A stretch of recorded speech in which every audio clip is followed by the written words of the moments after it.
Slow ride. Boom, boom, boom, boom. Take it easy. Boom, boom, boom, boom, boom. Slow ride. Mm, mm, mm. Take it easy. Doom, doom, doom. What's going on, people? What is going on, people? This is your boy, Six Man K Styles, the mad scientist, Mad Mike Sports. And this is Monday Night Cooler Talk, or as the screen says, Cooler Talk Monday. As y'all see on the screen today, we're taking on two aliases today as well. I am dazed and he's confused. Mm-hmm. Y'all get the reference of that? That might go over so many people, especially a certain generation. They might go over their head. Exactly. Like I said, dazed, confused. And why are we going with this theme today as being dazed and confused? Oh, wait a minute. Before we start, what do we got to give them today? Real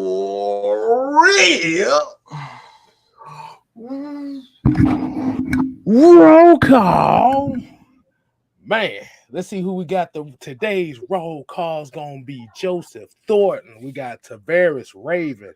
We got the homie Noah Tyndale. Y'all make sure y'all show him some love. We got Pat Norris. We got D. Coleman, Jerry Bowie, Floyd Donnelly.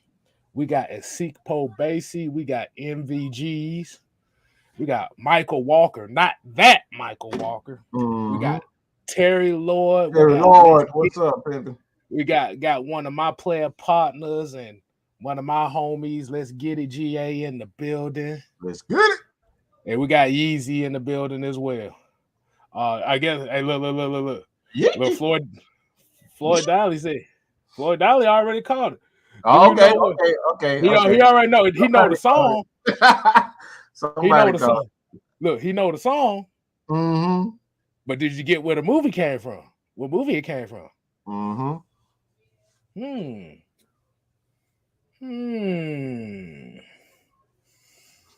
Look, like I said, look at the screen carefully. Dazed and confused. Oh, man. Oh, since they don't know, we're just going to go ahead and throw it up. Okay, today we are dazed and confused. One of my favorite movies of all time. Mm-hmm. That crazy ass stoner movie, but it's fire here. Stoner movies are just so always hilarious. I just love them from Cheech and Chong to that 70s. Hey man, I love it. Oh man. But before we get started tonight, man, there's a reason why we chose the theme of dazed and confused. Because today social media kind of showed us something today that kind of confused the hell out of all of us. If y'all haven't seen it, let me go ahead and put it up for you.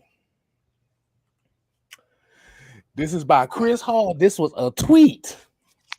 Says, I hate the Falcons fan base so much. One half is logical football heads who actually knows what they're talking about, and the other half is Mad Mike and other Matt Ryan and Calvin Ridley haters who don't want anything but to talk down and see them fail.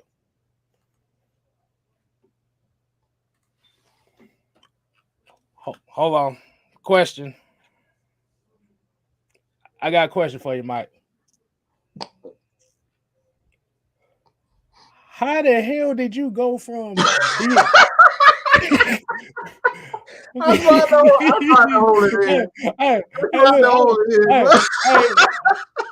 Hey, look. How the hell did you go from being hated for liking Matt Ryan and then come around somebody hates you for hating Matt Ryan? Oh my God, man. Oh my God, man. Y'all better hit that like button, boy. That shit is Please hit that like button, man. Please. Hey, man. Hit over to Hey, look, Floyd. Six-man K-Styles, man. Look, Floyd said Falcons fans are used to being confused. Oh, man. Hey, I wanna ask y'all this before we start. How do y'all feel about that? How does Mike go from a Matt Ryan fan supporter and hated by one aspect of the fan base, and then all of a sudden now he's a Matt Ryan hater and hated by the other fan base? D. Coleman said that's a booty talk 12 type of comment.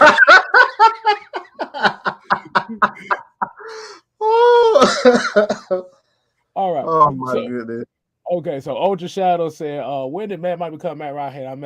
I'm gonna tell you exactly what it was. The dude that made the comment, let's put the comment back there. So we're gonna give him some clout today. Chris Hall at _C_Hall whatever the fuck they call that is, saw the title of the Friday Night Madness episode and automatically painted Mike as a Matt Ryan hater. That's all that was. Even though 4 minutes, about 4 minutes and 50 something seconds, probably a little bit earlier than that, but I know it's around the 4-minute mark.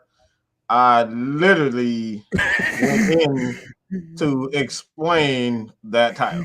So maybe it was like, I'm gonna just say, look, every once in a while I like to play around with the titles just to see how people react.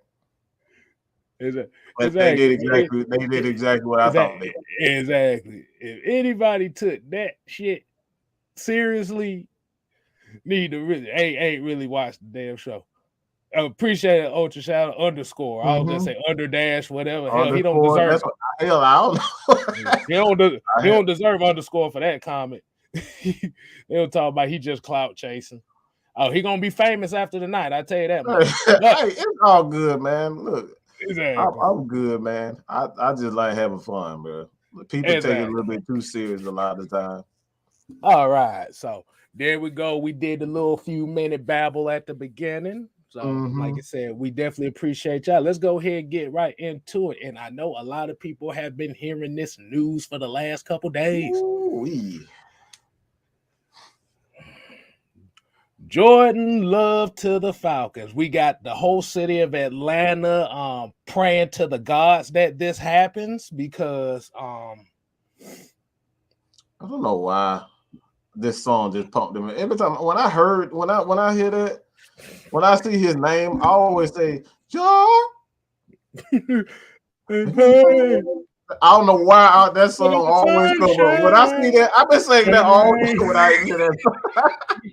We're gonna try to be serious. We're gonna try to be serious, y'all. Exactly. Hey, we gotta have fun too, man. Yusuke said he watching kung fu action movies tonight. Hey, make sure it's one of them Shaw Brothers pictures, because hey, I can put you on some movies if you haven't seen any. So, he can. He definitely put me on. So just stick to it at the end. I'll give you the name of some movies you need to check out. But back to this. Yeah. So the Falcons were eventually one of the teams linked into Jordan Love.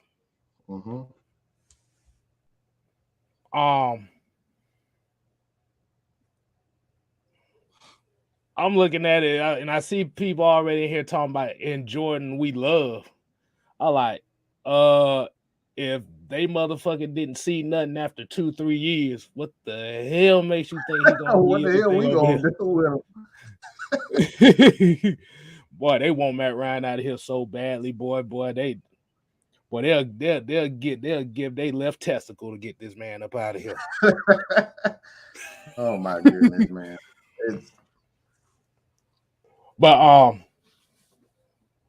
what do you think? What do you think about this, man? Because it's just like I said, and there was another trade rumor that happened as well that we could talk about as well. But it's bad. Like I said, even if they contemplated on looking at it, it's a bad idea. And the reason, I'm about saying, the reason why, and the reason why I say it's a bad idea, and we're just gonna look at this from a perspective of what we're seeing. by trade, let's say if they do pull that trade off, this is not like a guy that you're getting in the second year of his rookie deal. You essentially really only have 1 year to find out if this guy is going to be the guy you want to deal with. He's already wasted 2 years.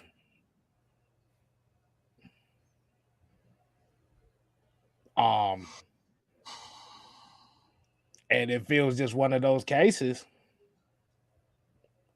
This is one thing that this is the catch-22 about drafting a quarterback. When your quarterback you're trying to replace is not exactly on the decline. Because now you're in a situation where now you're trying to get rid of. We can consider him dead weight because now the Green Bay Packers saying they going all in on Aaron Rodgers. And Terry Lloyd, I agree with this one. He says this proves that quarterback and waiting doesn't work. Go get a quarterback when you need one. It don't always work. Like I said, for the Falcons right now, when you have more pressing needs than a quarterback, like I said, this is one of those cases where you could make a move like that if the team was already set and you already got pieces that are in place to where if you bring him in, the transition is not going to be so harsh because you still got to work on the offensive line. You still got to have weapons. You need a running game. The defense is still not getting pressure.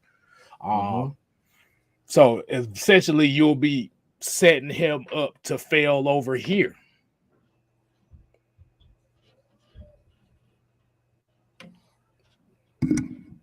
Like I said, be honest with you, I don't give a damn about getting no quarterback this year. I want my trenches set. I need sacks. I need a running game. Then you can think about another quarterback. It don't make financial sense because now you can't put Matt Ryan on an extension because what's the point of putting him on an extension and you're just getting a quarterback that you got 1 year to find out? If you cut or trade Matt Ryan, you save $8 million on the cap.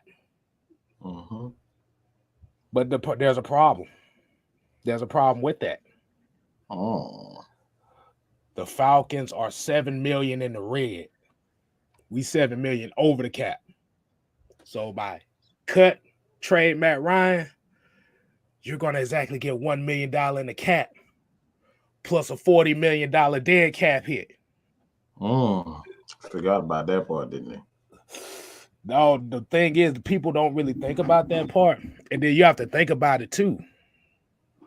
We already in a $20 million dead cap hit now too because of cutting Dante Fowler, which people were talking about the voidable years.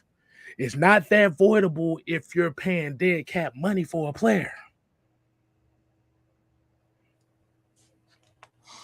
So essentially what would happen is if you trade Matt Ryan or cut Matt Ryan just to get rid of him, now you put this team in almost $50 million dead cap hit this year alone.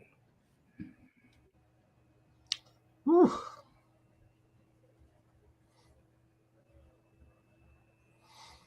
So even though we just looking at it as news, it's not a good idea right now. There's a lot of moves that's going to have to be made. There's going to be some moves that's going to hurt a lot of us. But they got to be made. You $7 million over the cap. That is not good. But they got 52 players under contract right now, so they ain't got too much more they need to sign. So that's one thing. But there's some extensions coming around, and the main extension that nobody wants is going to be the main one that save the Falcons for at least signing the draft class. Go ahead, Mike. What you got for him? Well, you kind of hit on a point, but I'm gonna do I want to do a Steph Curry. I may just dribble in and shoot the mid-range jump shot. Probably what I do. Okay. Yeah, I'm gonna shoot the mid-range jump shot. I like the mid-range anyway. Shout out to Kobe Bean Bryant. But Jew made a point that I want to kind of bring up. Exactly.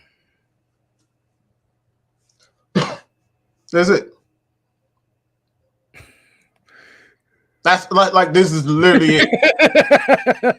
Make sense. I mean, they just look. This we sit up here talking about bringing in a quarterback. We don't have a damn receiver, and the one that we don't know if the man fried in the brain, insane in the membrane. we don't know nothing. We don't know nothing.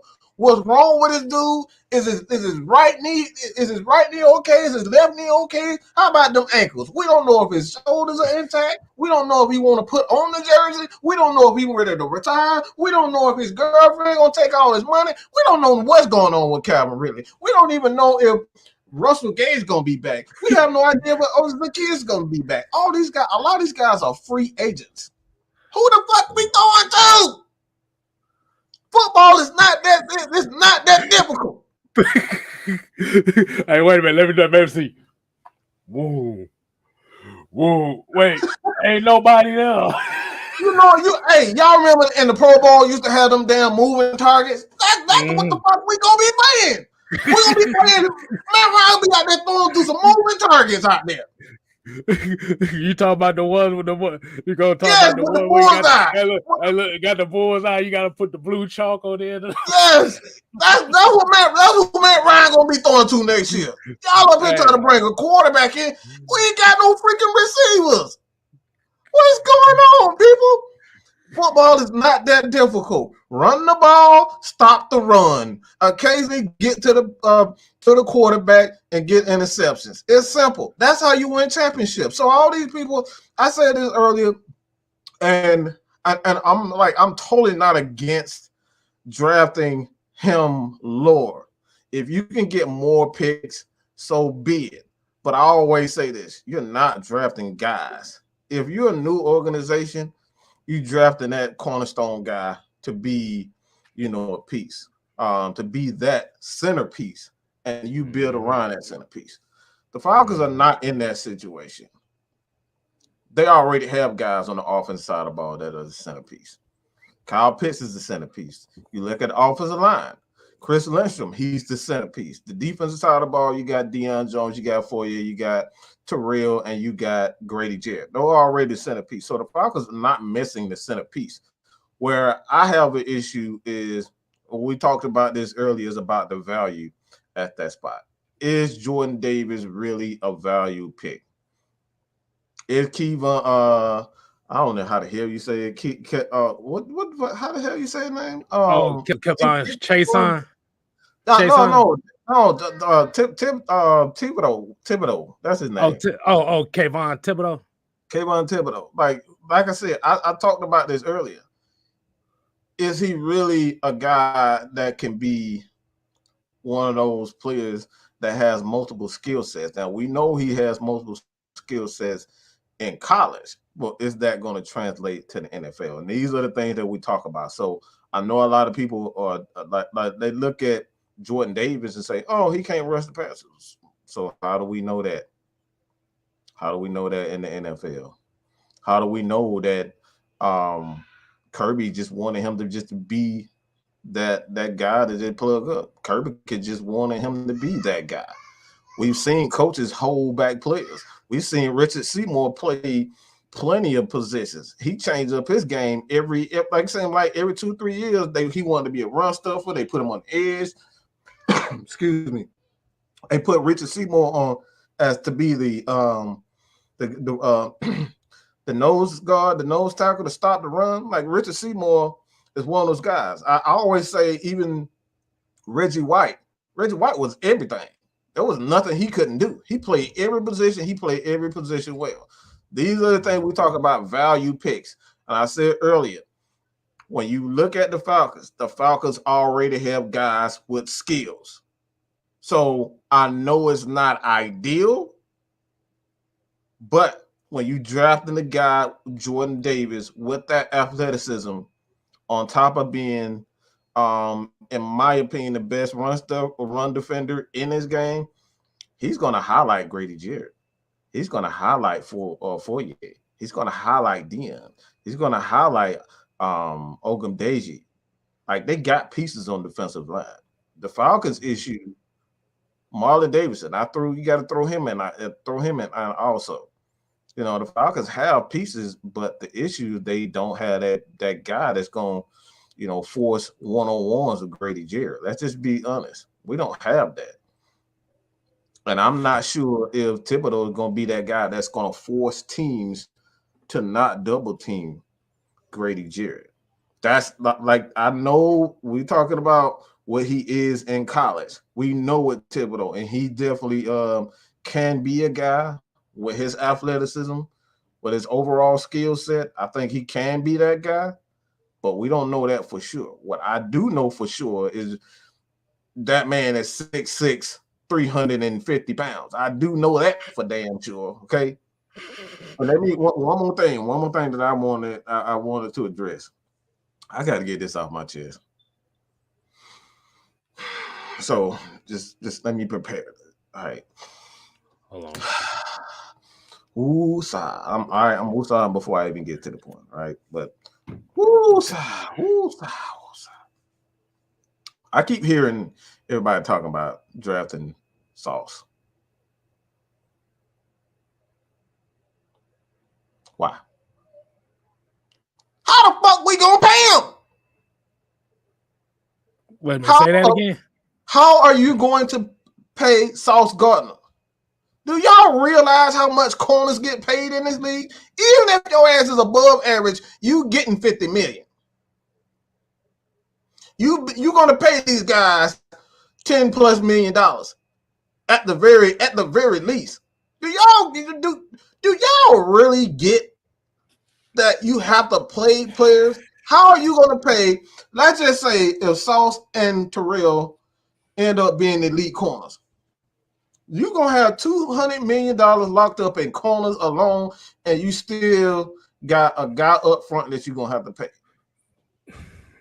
That's the same thing that got us in trouble to begin with. We paid Keanu Neal, we paid Ricardo Allen, we paid Desmond Trufant, and we paid Robert Alford. We put all our money in the secondary, and we still didn't do a damn. This is a repetitive cycle. This is why I get so irritated when I hear, "Oh, we're going to take Sauce at." Why? He's a corner. You take a chance on safeties that early, not corners. You already got an elite corner, in my opinion, in Terrell. So at this point, if you're not getting Hamilton right there, you pass all that, period. There's no reason to even look at a Sauce.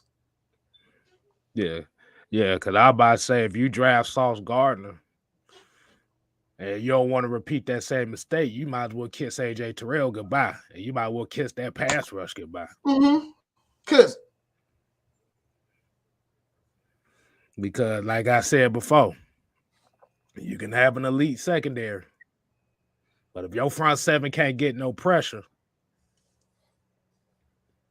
and you see, we had okay secondary, and you seen games last year where the opposing quarterback had 8 to 10 seconds in the damn pocket.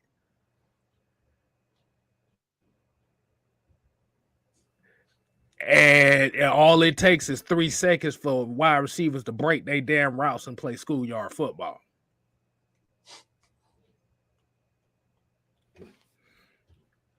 Drafted all these secondary guys just so we can end up in the same exact spots. Exactly. Like, that's the same formula that we adopted under Thomas Dimitroff. The same formula.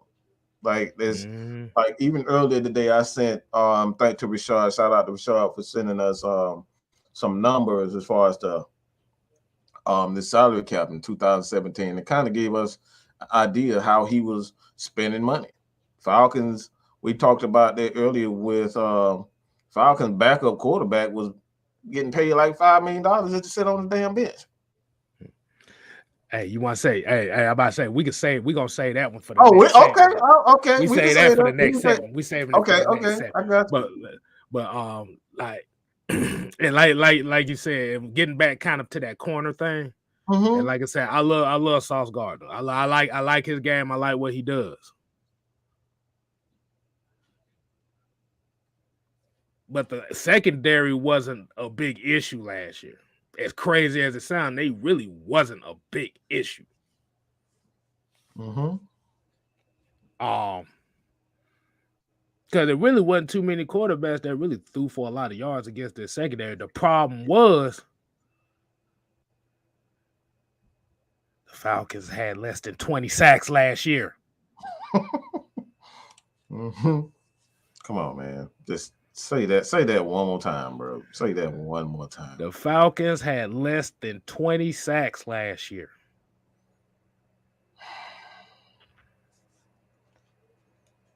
I'd rather the quarterback get hit in 3 seconds, and I'd rather the quarterback rush to make a decision in 3 seconds than sitting in the pocket for 8 to 10 seconds. Mm-hmm. Telling y'all right now. But I saw a name in here, and I actually had to go and take a look. Mm-hmm. I know Drew True Statement asked who would I take at 8, and I see Gigi says Kyle Hamilton at 8. Who would be drafted Devontae White in the second round? Let's say if they don't go the Jordan Davis route. Mm-hmm. I already said Devin Lloyd is a possibility at the first pick. There's actually a name that I actually took a look at since that show, and I would not be mad if they do it. But like I said, but for me, I would rather trade back and get this guy. And Tony right here said it. Jermaine Johnson is somebody we ought to be looking at. If you trade back, I'm not doing it at 8. I trade back for that. Because it is a certain intangible that I saw in his game that I was like, he sets the edge better than Steven Means. I was like, that ain't hard to do, but goddamn. No, but he's got a certain intangible that I do like, and I will explain it in a future video. Let's just say this motherfucker is the little engine that could. That motherfucker's the Energizer Bunny. I'm just gonna say that. But Mucho Grundy said most coaches don't build skills or talent. They typically strengthen the skill and talents they've already good at. Exactly.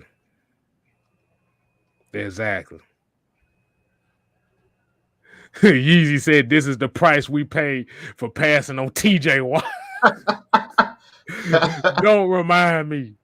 Remember, they traded up to get Tat McKinley, and TJ Watt was the next pick.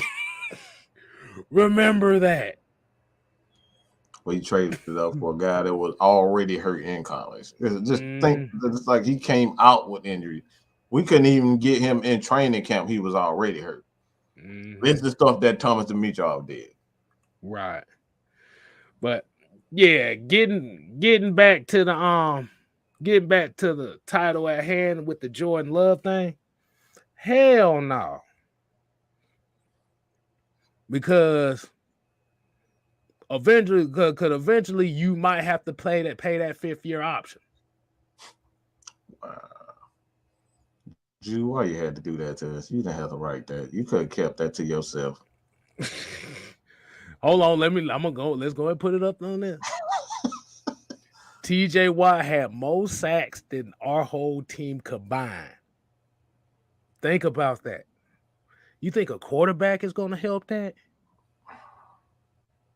You think a corner can play some little part in that, but not really? A center is not going to give us more sacks neither. Right. But Jordan, look, but yeah. But back to that though. This is just another one of those let's get rid of Matt Ryan by any means necessary type of things. Be honest with you, I didn't really see nothing special in Jordan Love, to be honest with you, even in college. Yeah, coming out. The big I didn't arm, really that see was nothing. pretty much it. I mean, here's the problem. We got to stop falling in love with. We got to stop falling and thinking this is the equivalent of people that only watch baseball for home run hitters and not the game itself. Remember the Braves team that had the big bats but was striking that led the league in strikeouts 4 years in a row. Boy. Guys out there striking out 100, 200 times out there. Where you had the Upton brothers, Jason Hayward, Evan Gaddis, Chris Johnson, Dan Ugly. Yeah, they was striking out. They can hit that motherfucker out of here. You be doing this, like, oh shit, that thing is gone. But you either doing this or you doing this. This. Look into the dugout. all every time you hear them, they just be like, fuck. But Jordan Love, no, they just entertain. They, like I said, they just entertaining this at this moment.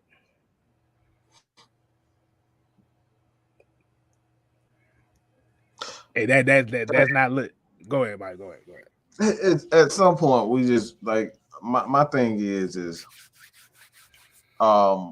got to keep in mind that the Falcons are in a position much like the Packers, the Patriots. The Patriots, nobody's talking about the Patriots' salary cap issues because they were reckless with their spending just this past year. A lot of guys that they signed as free agent, Njoku, I believe it was Njoku, the tight end. They signed him to like a deal. N'Keal Harris, like he didn't pan out. Like a bunch of guys that they signed in free agency, drafted, those guys didn't live up. So now they in like cap hell. They can't do anything. So they have to wait and kind of, do things the proper way. Because if they don't, you're gonna set your team back, 3 to 5, sometimes even 10 years, trying to, get back to that point.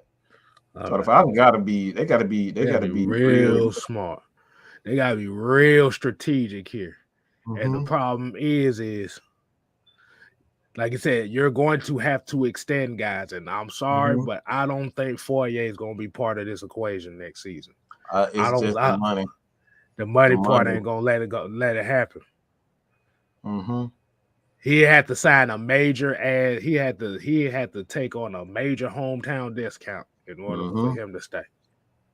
One of them deals where he played for 2 years and then we give him a contract extension after that. Like they would have to promise him a contract extension in order for him to do it. But like that's up to him. Right. So you're going to have to extend Matt Ryan for at least another 5 years. And I know that's not what people trying to hear, but that's how you say it, because you're setting your future up. Because what the Saints did and what the Patriots did, they like the Patriots went against everything that they said they weren't. They stopped developing their own talent for the most part, and they just started, signing guys off the street because Tom Brady wanted guys immediately. He wanted guys immediately to help. So that's one of the main reasons they brought back Gronk, kept giving Gronk these 10 these big contracts. They went out and got offensive linemen. They traded up to get running backs. Like they did things that was out of character for them because they wanted to win. Question. Go ahead. Before we get to the next topic, we got about a minute before we get to the next topic. So if it came down to that, and this is to all the people that want Matt Ryan gone here, are you willing to give up your first 2 picks in the draft to get rid of Matt Ryan? If anybody remember that Brock Osweiler deal from Houston to Cleveland, that is a situation that can happen like that if you're trying to get rid of Matt Ryan. You might have to pick. You might have to part with that 8th overall pick. You might have to part with one of them 2nd round picks to do that. So all y'all that might want Jordan Davis or Devin Lloyd or Jermaine Johnson in the 1st round and get rid of Matt Ryan, it ain't gonna happen because they need compensation. Because if they're gonna take on a cap hit like that, they're gonna make sure it's worth it. So, little bug in your ear, Y'all can share that little part to all them over there. Because since Mike is a Matt Ryan hater now, and I don't know what to say. But speaking on what Mike said earlier about Thomas Dimitroff and his dealings as GM, let's talk about that. Ooh. Let's talk about that. Go ahead, Mike. Let you take point on this one. What you got for him? The thing that I wanted to talk about is we look at the contracts and how the percentage of the contracts, and I'm kind of read it off. I didn't get a chance to put it up. But we talk about the cap spendings. This is 2017, so 2018. 2018. The Falcons offense accounted for $78 million. That was 43% of the salary cap. Defense, 66, which was 36%, and obviously special teams was last at 30. But what's interesting to me is you look at something that jumped out to me, and this is extremely telling, and Wait a minute. Was this around the time when Matt Ryan got that extension? Got that first extension? This was the year he got that. Yep, 2018. This was the year he got this. Okay. 2018. Okay, go ahead, continue. It was 2018, and this is why I say the team was built the absolute wrong way. And we're talking about that's the reason why I said, why would you draft a guy like Sauce Gardner, because you're essentially doing exactly what you're repeating what got us into this position to begin with, right? And this is 2018 cap spending, all right? And this is according to the positions. And I just want to read the defense, right? Secondary, $25 million. Linebackers, $22 million. The defensive line, $18 million. You guys tell me what you think is wrong with that, if there is something wrong with that. I want to know what your take on it, Kevin. Did you read the other part in it too that you showed me as well? Because let's break it down further. Go ahead. Secondary, $25 million. That was almost 14% of the cap for 14 secondary players. Okay, you said linebackers, right? Linebackers, yeah.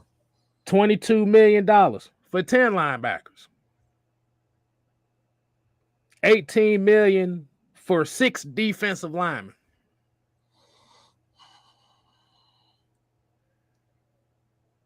That's 30 players right there. Almost, let me see, 47. Yeah. Close to $66-67 million right there. And there's the one that kind of intrigued, and it intrigues me because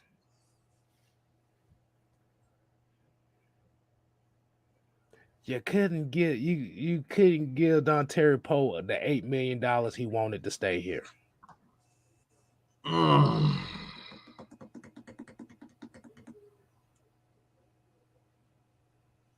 Now you see where we're going with this. Hold on. Make your phone say we like Ryan, but it's 30. Well, technically, no. If you're talking about salary wise, it's really only 24. But the problem is, and what the people don't realize is when people say, okay, $48 million dead cap hit, that's not how much he's making. That's how much everything total comes up to. because most of his money goes into bonuses. Bonuses, yeah. I was just about to say that. That's what towards the end of the year. Like you get MVP bonuses once you've already been to that point. So that's why a lot of teams, quarterbacks like Matt Ryan, Aaron Rodgers, Tom Brady, they have these escalators, so they can afford to take a smaller salary because at the end of the year they know they're going to get X amount of opportunities to throw the ball, and depending on how the team is constructed, you would see the team will actually take away quarterback opportunities so they can save themselves at the end of the year of not paying such guys. And quarterbacks are fine with it because at the end of the day, they're going to get their money. So I know a lot of people are saying themselves like, oh, $35 million for Matt Ryan, that's not going to help us. Well, the way the cap is designed, the quarterback position is one of those positions where it's designed to actually help every organization. It's just not it's not just a Falcons thing. You want quarterbacks to be able to have those big salaries because you can move those big salaries around and help, from year to year, create space for other people. That's how the Falcons end up being able to keep a Julio Jones. They'll be able to keep a Deion Jones, and like ultimately we were able to keep Calvin Ridley because Matt Ryan ended up doing restructuring. Jake Matthews restructured his. So I know a lot of people are saying right now, at this point in time, I know I was gonna get you with that one. I know I would get you, but that's I'm gonna let you finish, but I just had a thought. So we talk about his money and how much and how it was detrimental to restructure his contract. Do you realize if he hadn't restructured his contract, Grady would not have got his money. Deion wouldn't have got his money. Julio wouldn't have got his money. So we wouldn't even be talking about these guys being on the Falcon roster after 2019. But it's very interesting though. Why would a quarterback have to restructure his money? The only way a quarterback really restructures the money if the team spending is in the garbage. We ain't talking about the $60 million on James Carpenter and Jamon Brown. We're not talking about the $40 million on Robert Alford. We're not talking about the $50-60 million on Desmond Trufant. These were contracts that didn't even finish out. These was contracts that had 1-2 years left on the deal before they cut them. So you have to think maybe. So in the reality, from what a lot of people would say is he should have been gone from the Falcons after the Super Bowl. Do you want to be the first do you want to be the franchise known for getting rid of a league MVP the following year? I mean, if we rewind it back and we play that again. I mean, to be honest, you would have been a team that get rid of the following year. You got rid of depending on how that Super Bowl went, a defensive MVP because Grady would have like 3.5 sacks, almost 4 sacks in that. And then if Matt Ryan doesn't decide he want to, restructure his deal, like all those guys, we would have been forced to even trade those guys because we seen what quarterbacks do. Kyler Murray is like that dude is pitching a hissy fit because he ain't getting his guy. Like I'm finding out that's the reason why he upset because he didn't get his receiver. Well, you know what I'm saying? Well, look at this. He came with this one. In hindsight, restructuring doesn't help the team. Well, hold on. Let me say it like this. So if you don't restructure it and you don't make the salary cap requirements, you lose draft picks, you get fined. You're going to have to get rid of maybe you got to get rid of all your core pieces. So the only person that's going to be left is Matt and Kyle Pitts. I mean, like I said, if you don't restructure Matt Ryan, you want to get rid of the whole team. If we put if we put the link in there, I want to specifically hear from you. Okay, make you fumble. Please, I want to specifically hear from you. I want you to. We need. I want him. I want specifically him to explain to me how restructuring is literally called restructure. Okay, so explain to me how restructuring doesn't help the team. All right, so we're gonna go ahead and do it right quick. Make you fumble. I'm gonna need you to hit that link. So I think we kind of in the impasse because I don't know. We probably don't know what the hell we talking about. So right, I need to be educated on that. I need education here. We need some education. We need some one-on-one education because from what I'm seeing, if you don't restructure him, you can't sign the draft class. We literally just had that. You gotta get rid of everybody.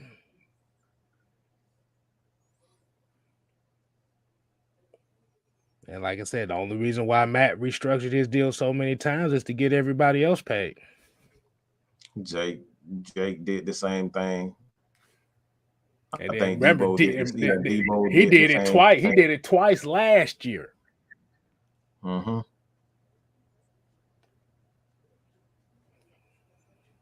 So, you think we should not say nothing and wait to see if he comes on to explain it? I'm waiting. That's all. I just want to hear. I won't say nothing. I just need the education. Okay. Right. You please tell me how not restructuring helps the team. How it doesn't help the team. I'm still trying to figure that one out. Exactly, because from what I've seen, if you don't, it don't help the team neither. So it's damned if you do, damned if you don't.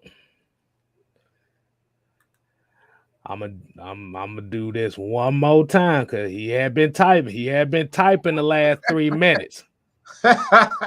He had been typing the last 3 minutes. Like I said, we just want to hear. That's it. You ain't gonna get no argument from us. We just want to hear why you think that. That's it. You ain't got to show your face. You ain't got to be on here for 10 minutes. Say what you got to say and be off. Just let me know.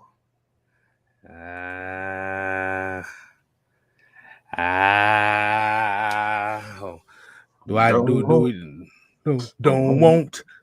don't want coming down with the light, don't see it. I don't want, he don't want, and I don't know what you got for me. You never got nothing as a guy wanna be, and everything is living there, no. See. We got 30 more seconds. He said he would love to join, but he at work.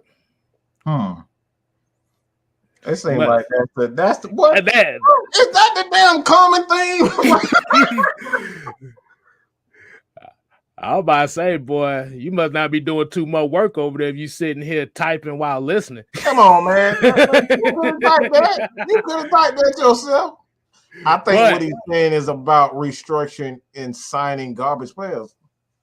How the fuck do we know it's gonna be garbage players? Bro, it's garbage player. Hell, it'd be if you can sign anybody at this point. God damn it. Nah. We know you were going to come on. Dang. Yeezy. Nah, hey, man. I know you want to come on, God damn it.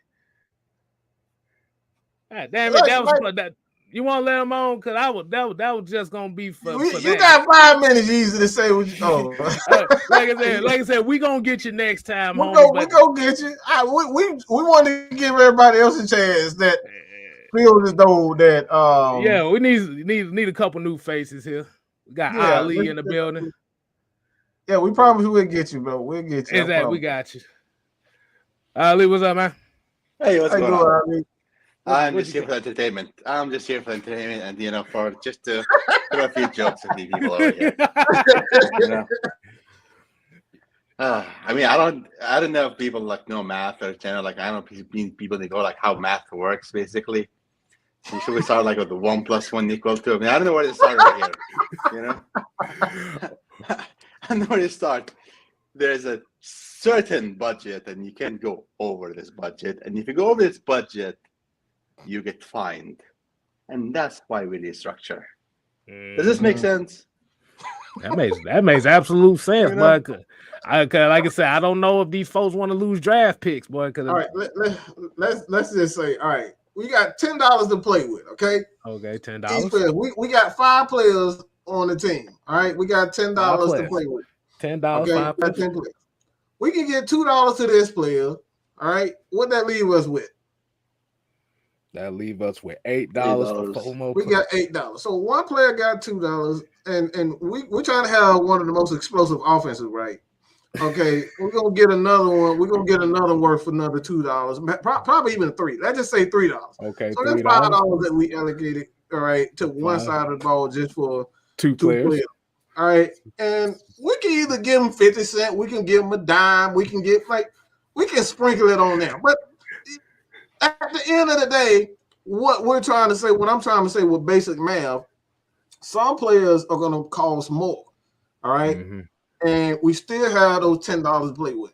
All right. And it's 10 players. It's 10 players that we can fit under or over. We can decide to give one player $9, or we can decide to give him, $2. But at the end of the day, that $10, you can't go over it. You can't go over it. You got to stay under that $10. And if you go over it, guess what? Well, I'm following along. Keep going. I'm following along. They can decide to just say, all right, we're going to take it away from you. You can literally have your team taken away if you consistently go over that $10. Okay?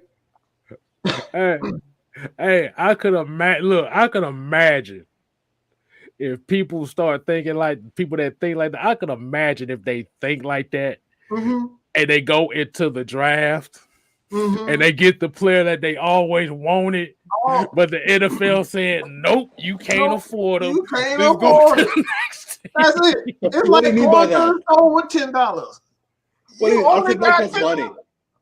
But Arthur Blank has money. What do you mean you can't afford him? But Arthur Blank has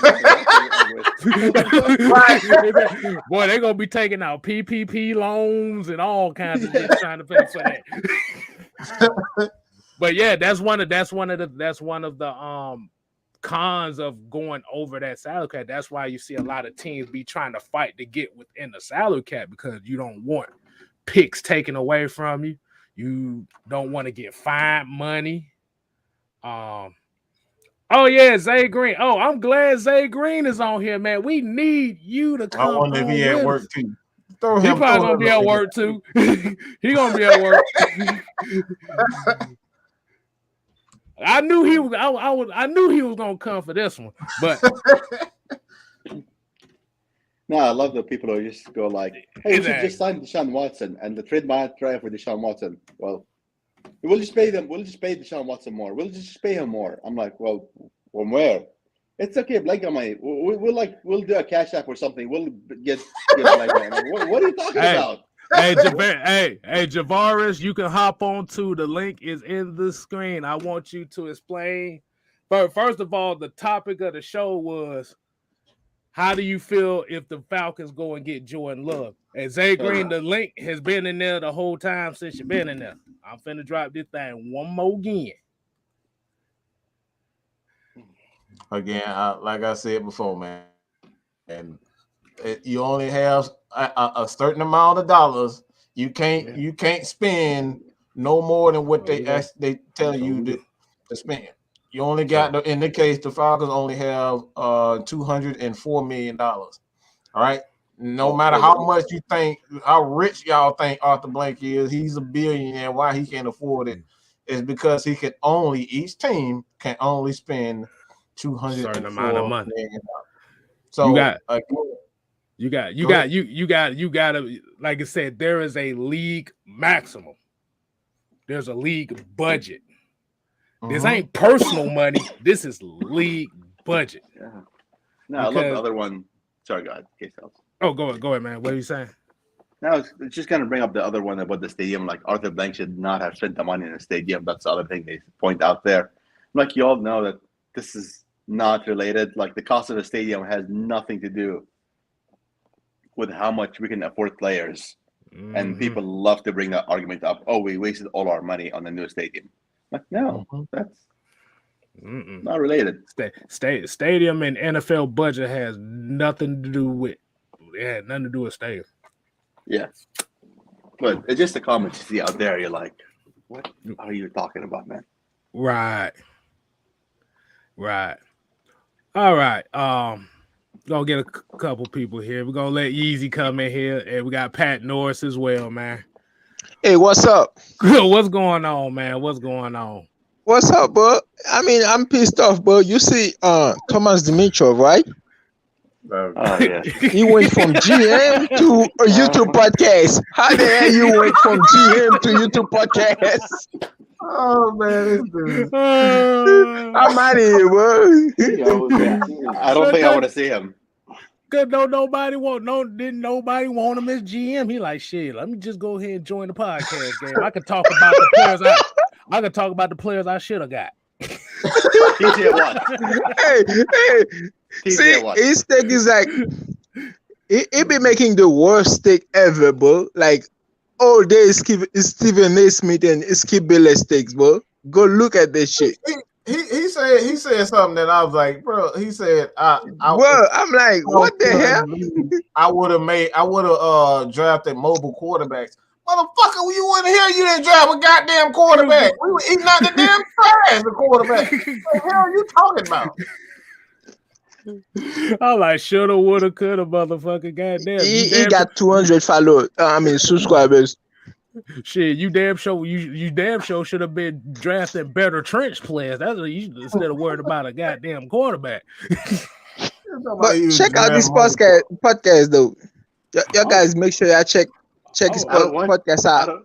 I don't know if I want to check that out. I don't even know if I really want to watch it. I mean, if you want to laugh, man, check it out. I don't want to lose brain cells. You know, honestly, I like having enough brain cells I have right now, so I'd rather not. Hey, remember, dude said drop the link. The link been dropped twice. I don't think he knows how to use links right now. I don't. All right, Pat. Let's get Pat. Okay, Pat, what's going on with you, man? What's going on, fellas, man? I've been trying to get on here for the longest, but I'm glad I'm able to get on now, man. Hey, I think restructuring is going to be the necessary thing for us to do with Matt Ryan and whoever. I think this just, my problem is that everybody complaining about the 30, 25, 30, whatever that we paying Matt Ryan. The Dallas, Dak just pimped out Dallas Cowboys for $75 million. $75 million, and we complaining about 30. I think that he pimped them out. 75 mil. I'm just saying, I think we good with what we got, and I think sometimes, man, we just, I don't know what I think we kind of brain dead too much about everything, man. Especially about when it comes to money and everything. I think people just want them gone and just want to suffer and just don't care about really how this team is going forward. Because I like the regime. Honestly, a lot of people who say they want Matt Ryan gone. I mean, like on those Facebook groups, are Saints fans. I mean, look at them. They say like their favorite, LSU proud, or they post pictures. I mean, they post pictures of. Sorry, there's some static noise. LSU proud for Burrow and Jamar Chase, which I get their Bengals, but the proud state of Louisiana. I'm like, y'all are Saints fans. Like, I'm not convinced y'all. You're just like sabotaging Saints fans. I'm convinced of that. Could be, man. Hey, it could be. Exactly.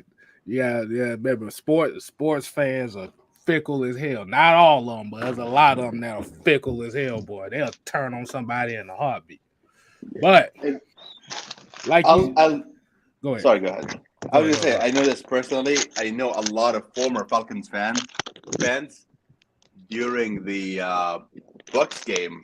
They were wearing Bucs jerseys. Like, I've seen those people. I've known them personally. In 2016, they were the biggest Falcons fans. And when I was at the Bucs game this last season, they're all wearing like Tom Brady t-shirts or jerseys. I was like, what? Hey, you know what I say to them? You better stay with that Buccaneer jersey. Or Patriots, I don't know. Patriots, but you better stay over there. Don't hop your ass back over here. I think they're Rams right now. Hey, Mike. I think Bridget Kelly said. I'm not saying nothing, but I think Bridget Kelly done said something. I think they might have went back to work. I think the thing about Matt Ryan though, getting back to that, people like to think the grass is always greener, but see, I'm fairly new as far as the Falcons fan go. I didn't start actually watching football until like 2013. So I came in when Matt Ryan was already established, right? But so I implore people that may not know what it's like to be a franchise like the Browns or be a franchise like the Jets or somebody like that that's never had a quarterback or may not have had a quarterback for a very long time, to go out and actually do your research, because trust me, if Matt Ryan's gone and y'all see what that grass is looking like, it's going to be dead and muddy. Trust me. I've looked into the history of these. And as far as the cap situation goes, the reason why the cap is even a thing is because you had owners like Jerry Jones, for example, that would go out and they would just buy all the talent. That's why the Cowboys had so many Super Bowls. See, people don't want to talk about that. Like, that's why the Cowboys had them Super Bowls. Because Jerry Jones is an oil tycoon. You know what I mean? Like, this man makes more money than Arthur Blank ever thought about seeing. So he could go out and pay, a Deion Sanders or whatever. You know what I mean? So it's like that's why it's even a thing to begin with. Great. Hey, fellas, I got one question for y'all, K-Styles and Mike. What's up? What if we did, this is just a draft scenario, Traylon Burke at 8, get Wyatt, is it Wyatt, Devontae Wyatt from Georgia at the 2nd pick, and Christian Wood from North Dakota, the wide receiver from North Dakota, at the 2nd pick? What y'all think? 2 wide receivers. And a DN. I'm going to be honest with you. I think the little bit of cap money they will have, I see them actually going out and maybe getting like a wide receiver 2 in free agency, or at least a 3 or somebody. And then even still drafting somebody even after that, because it's that wide receiver room is bare right now. But as far as a wide receiver at 8, I'm not down with it, honestly. Personally, my 2 cents, if we're going to draft a wide receiver in the first pick, we better trade back. At 8, it's just not. Yeah, I mean, if we're going to do that. Yeah. Because I'm about to say Traylon Burke. I don't think he's going to go that high anyway. Okay. Now, if you talking about maybe trading back, and then, like I said, if there's like certain pass rushers that's still available in the tail end of that first round, early second round, gotcha. I would say I would take a Traylon Burke, but I just won't do it at 8 though. Let me put this scenario out there. Okay. What if like the Steelers, right, want to trade up with us to 8 to get Willis, because there's that big rumor out there that Mike Tomlin is really about Willis, right? So Like if we traded back with like the Steelers and picked up a guy like Drake London or even a Burks or somebody, I'd be cool with it. But not at 8. Can we package Calvin Ridley, cha-cha sliding last there too?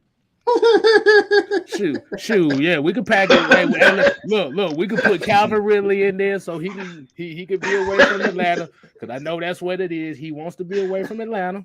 We could package him and get a first one, like I said, swap first. Probably get a second to go with that as well.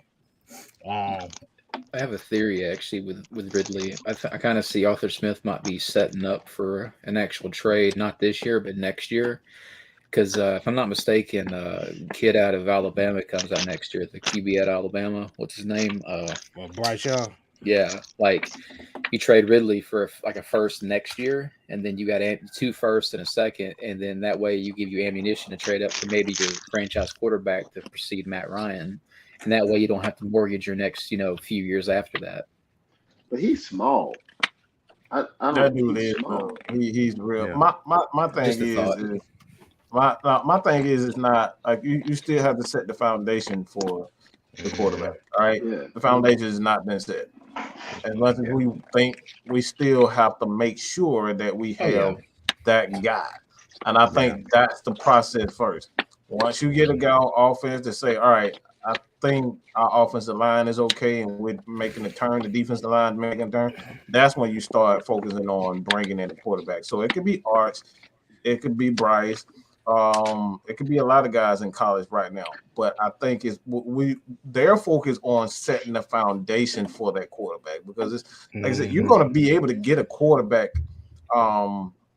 when Matt Ryan goes, because like one thing that you want to do first is make sure the contract is set, that's in stone. So when you bring in the quarterback, it was like, okay, this is how much I can allocate towards the draft class, and if I decide to let Grady's contract, kind of expire, Dion contract expire, Fourier if he's here, his contract, and then all right, what we're gonna do when AJ Terrell contracts what we're gonna do with Caleb McGarry's contract, what we're gonna do with Chris Lindstrom, what happens to Jake Matthews, like these. Look, nobody wants to talk about all the other moves. We just want to bring in that one guy, and then we forget that we still got other players like Chris Lindstrom, who's going to get stupidly paid. He's one of the best guards. He's one of the best fucking guards. I got a question. That man let zero sacks through last year. I got a question. Hold on. Go ahead. Go ahead, Vic. Go ahead. Look, Brad, what was that next point you saying?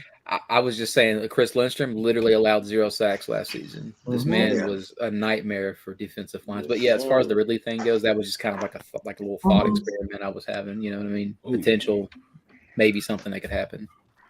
Ooh! I got something. I'm gonna easy. Let me get this out right quick.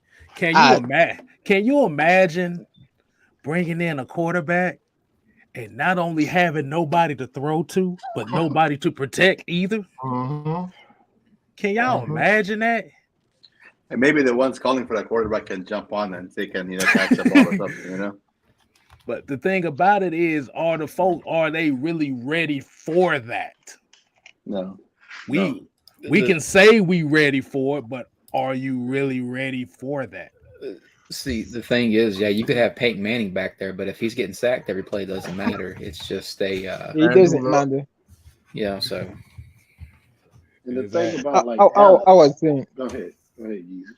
I was saying, you was talking about contract. I was saying, take Caleb McGarry out of the equation. Jalen Mayfield and Martinez, they all need to be gone. No, we're not. We're not. I don't let shots go. I don't let people shoot shots and run. I'm talking about all players. I'm not gonna let it do it for the quarterback, the offensive line, even the running back and wide receivers. We sit up here and talk about Caleb McGarry and that offensive line. How the hell you gonna? How we get a gauge on how good he really is? We don't have any fucking receivers on running game. See, the thing about McGarry too is it's like, like his like you were saying though, like I honestly believe it is part of a product of the wide receivers, because if you look at Caleb McGarry, like his run blocking grade was actually pretty good. Like it was actually pretty solid. It's just his pass blocking grade was pretty bad. But that gets back to Mike's point, though, where it's like, anybody would be bad if you're having to block, 3-4 seconds, because, that's an eternity in the NFL. We don't have a running game, nor do we have receivers. Yeah, and we're trying to pick at our offensive linemen. Like that's just. Mike. Hush, please. I need the people. I need about 10 seconds of silence. I need everybody for 10 seconds to don't say nothing and really think about this. We don't have a running game, nor do we have wide receivers, and we're picking on our offensive line. Just think about that. All right, just 10 seconds. Hold on, let me see. Hold on. Sorry, but what if we had the quarterback that can run, How about how would we say that? Just to bring out the stupid argument. Do you see what's going on? Argument right now. Did everybody think about that? Like, did y'all really think about that for a second? No, I had to say the stupid argument. I'm sorry, but I just had to say that stupid argument that they bring up. No, ain't no wrong with that. Can I speak myself though? Yeah, go ahead. Sorry. Okay. Mike, I'm talking to Mike.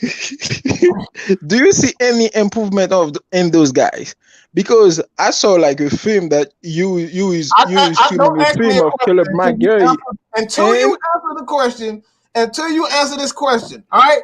What is the offensive line is going to do with no running back? We don't have a number one or a number two. Our running back is a guy that averages 3.7 yards a carry. We don't have Julio. We don't have Calvin. And you talking about the offensive line. Preach. But I'm saying, like, Caleb McGarry is so bad. There was Brady can't do anything with that. And we expecting the offensive line to deal with it? I'm saying what are we talking about, people? What are we talking about? You wouldn't even pick these motherfuckers in your man draft. What I'm saying is that you expect Caleb McGarry. You expect Caleb McGarry to block for that? Like, what? Man cannot even pick up a blitz. There was literally a dude in front of him. Cannot block him. Let him pass by. What school did Christian Blake go to? Right off top. Nobody damn knows. Okay, I'm like, who the fuck is that? We don't give a fuck. That's what I'm talking about. This is the stuff that we dealing with this team, and y'all have these high expectations for the offensive line and Matt Ryan, and we really got players you don't even know. I don't even know what the hell school he went to. He went to Young Thug University. That's what he went to. I'm sorry. I just like the expectations for the players that we have on this team. It's just like it's so high when these guys just aren't very good. They aren't very good. What else do you want us to do? Like when we go on rent, you never want us to go on rent. When our expectation too high? No. I mean, it's either if they cannot provide what we expect, like we need to go on rent, right? Okay, what do you expect for Christian Blake? That's like what you expect from Christian Blake. Let's be real. Much. Nothing. Nothing. What about Tajay Sharp? What about Tajay Sharp? Go ahead. Tajay Sharp. Third target, third string. Look. I'm gonna say it like this. Even though all this stuff went, remember we really literally were 3 plays away from being 10-7 this year. Yes. Hell yeah, with a mediocre roster. With this, a mediocre roster. Exactly, but a mediocre offensive line. The solution is just switch the offensive line to defensive line, because all I saw the offensive line is doing is getting to Matt Ryan's. They literally getting Matt Ryan sack, and how a defensive line can't get to opposing quarterback. I mean, just switch them. Just switch them. Because I was about to say a lot of the sacks that Matt Ryan had took this year came from the middle. So where was the energy for Jalen Mayfield? If you're talking about Caleb McGarry. Yeah, if you're looking at like as far as production goes, Jalen Mayfield was by far, and I know he's a rookie, but it's like still he was by far he was the worst guard in the NFL, the worst starting guard in the NFL. God damn. Of every team. Right. But he can like only I said, go up from there. Yeah, he can only go up from there. But you can only expect so much from that. I mean, if you're starting down here, you can only expect him to get, you know what I mean? Like he only goes so far up. Especially coming from being a tackle to moving to a guard. That's the one thing we have to look at as well. See, he's going from a whole different position change. Well, this is my problem. We always switch this player position. They do this a tackle. Why the fuck you put him at guard? He is a cornerback. Why in the hell he's playing safety? He is like a defensive end. Why the hell he playing linebacker? We always make those players switch their position. Because we didn't have a guard, man. We have our guard was both of our guards that was supposed to play at left guard were hurt. What about Drew Dahlman? He's a center. Drew Dahlman was a project coming out. He was only about 290 when he came out, and he played center his whole college career. Like he didn't have the play strength, the weight, and you know what I mean. Like he's traditionally like switching from a right tackle to like a guard is a little bit easier than switching from like the center to a guard because the responsibilities there are totally different. And you gotta remember the play angles are different. We should have used Beavers. That was Mike's boy. One day really good leg tackle. Yeah. I mean, he played guard. He played in that spot. Why not? We could have got him off the practice squad, put him in, and let's see what he can do. Right. Yeah. So really, like, and then you said put Drew Dahlman at guard. Didn't that defeat the purpose of switching the damn positions you were just complaining about? I mean, if you look at the snaps Dahlman had at center, I mean, he was even having trouble at center. Like, yeah, he had a couple of good snaps. But there was a few snaps he got blown up. Like you could tell he still needs to be in that weight room. Yeah. So. You'd have had a skinnier Jalen Mayfield basically at that point. Right. Because you have to think about really outside of Mayfield, like especially if he's been rated as bad as he's been this year as far as rating wise. It wasn't like he had like a string of like 3 or 4 games where he was just like completely awful. It's just that the game that he played, he just looked that bad. Because he's still trying to learn how to get used to going against those speed rushers on the inside. Because we have to look at the mindset from a tackle to a guard. Those are 2 different angles that you have to take account for. The thing that beat Mayfield this year was speed rush, rips and swims. That speed rush is what killed him this year. So by having more experience at that left guard, see, he know that's why I said the first year you would expect a guy to get their ass whooped. Oh yeah, that's the whole purpose of being a rookie. You're going to get your ass whooped. Everybody doesn't come in right away and be Quentin Nelson. He was drafted. I remember when. Sorry, go ahead. Go ahead. I'm done. This time you. Good stuff. Go.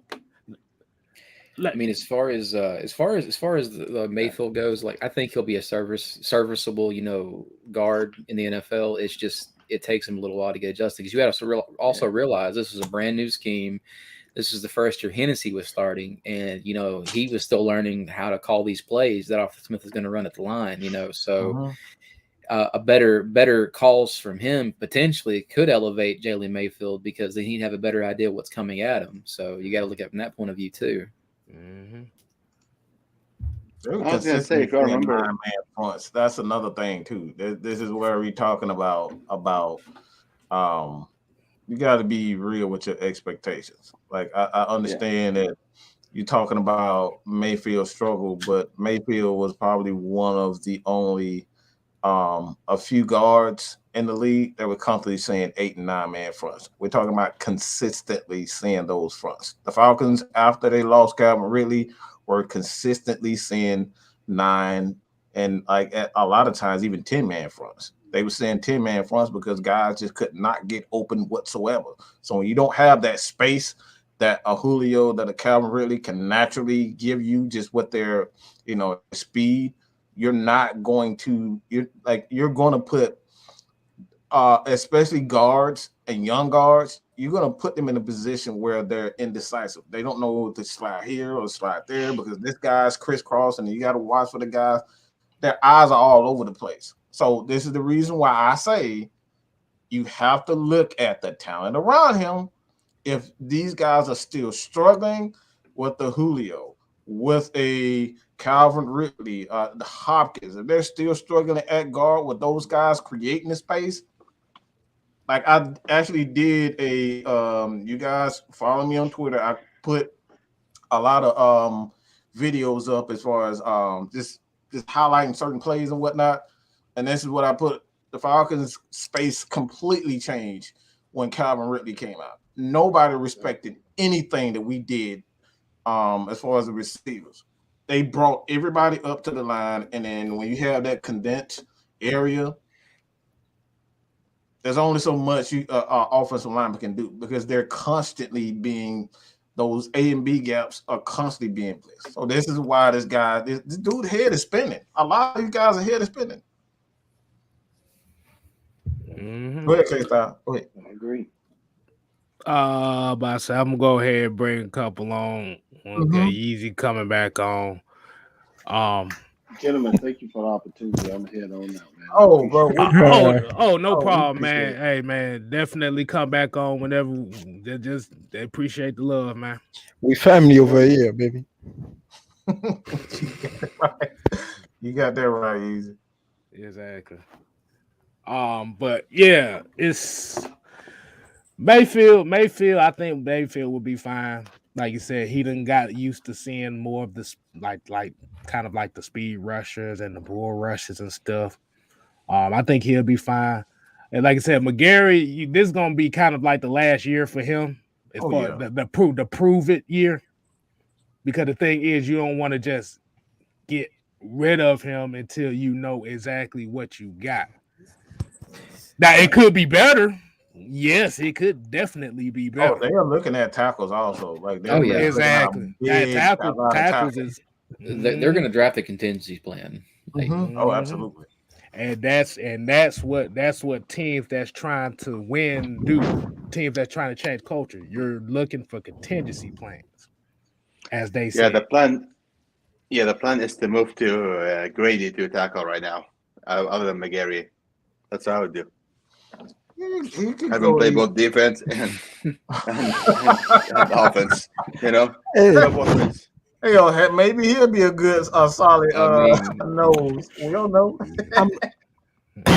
I'm looking. I mean, right now, I would trade back probably in like the 10s or like maybe around 15 to get me a defensive tackle. The second, I'm picking a defensive lineman again.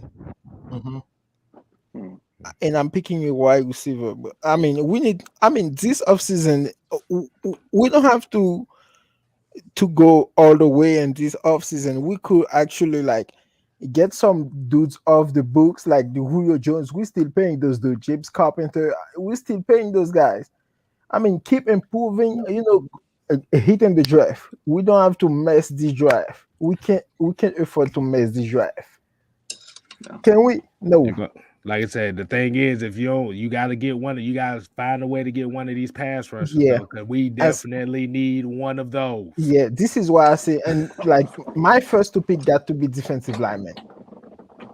Remember, the old regime. I mean, I feel like NFL owners actually so impatient. Arthur Smith got to clean up the whole mess that the old regime left for him. So he got to spend like 2 years cleaning the whole mess that Dan Quinn and goddamn Thomas Dimitrov left for him to clean. I mean, you're not wrong. And then, like, after 2 years, right? Give him some time. After 2 years, this is where he got to start establish his regime. He got to hit the draft. The old regime always draft boss after boss after boss. I mean, none of these players we have in this team right now, maybe 4 players in this team date from 2018. Maybe 4 of them. DeMonte Casey out. Keanu Neal out. I mean, if you're looking Goddamn at Jalen Collins out.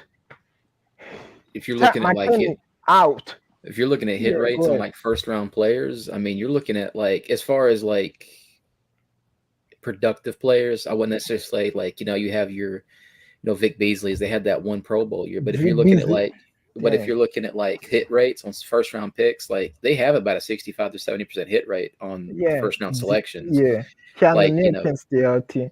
Well, it's like, Neal, made a Pro Bowl, Beasley made a Pro Bowl, they missed on tack, They got Jake Matthews as a Pro Bowler. Chris Lindstrom, he got snuffed. He should have been a Pro Bowler. I mean, they've proven they can nail these first round picks. It's just my problem is those dude. I mean, the dude that we hit on, they cannot stay healthy. Keanu Neal been injured in the back-to-back season. That was kind of the nature of more games safety in 2 seasons. I mean, that was kind of how Keanu Neal played. I mean, that was kind of like his play style. He put himself in kind of that position to be hurt. I mean, like I when I think of a player that like kind of like let us down, that's not necessarily because of his talent or like his drive or anything, but just from a pure like injury standpoint, is like Sean Witherspoon, right? Like he had all the ability in the world, but he was a good player though. Hey, let's get Alex real quick. Hello, can you hear me? Yes, sir. Yeah, man. What's up? All right. Yeah. So what we're talking about, like these first round draft prospects, and yeah. I mean, our hit rate I don't think is the best, but I feel like, as of recently, we've been kind of just been going with more polished players, which is great. Which is just great in general. It means that we get instant production, but we're also drafting players that have that physical aspect, because there are like a lot of polished players in drafts that go in your second and third round, but like people that are insane athletes, unicorns, as Mike likes to call them, are the guys that I think we're using for these first round picks, which is I think something that's just changed, or like the difference between the old regime and the current regime. All right, Trey, what you got, man? I see you back there. You ready?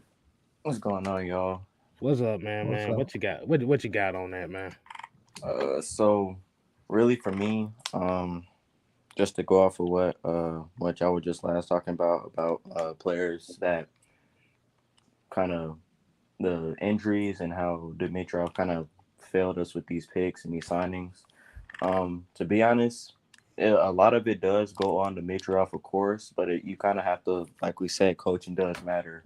And you kind of do have to put a little bit of it on that too, just because, well, a lot of these coaches just let some of these players just do whatever they want. And whenever you let a player, control what y'all do as a team or what he does as a player, it's basically how to fail your team 1-on-1, basically. And really, yeah, that was really, I think, the main part of where this team failed has been the coaching. So for me, it'd have to be that. I actually have